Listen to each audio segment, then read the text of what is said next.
this 3-year-old bundle of energy is Mondo.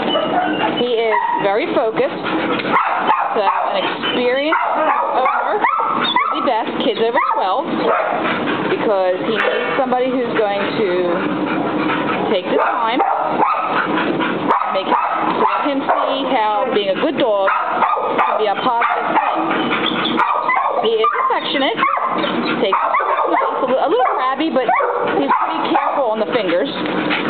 Off, off, off,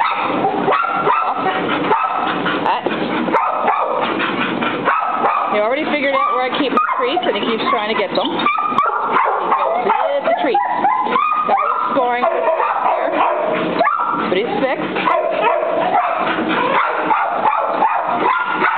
Off. He is energy, energy, energy. So, good boy.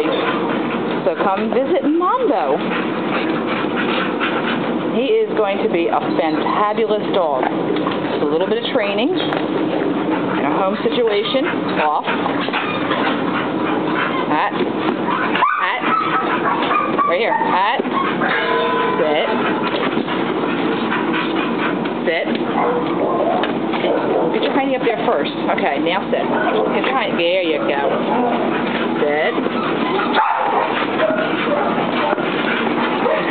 He's just, I want the treat, I want the treat, I want the treat.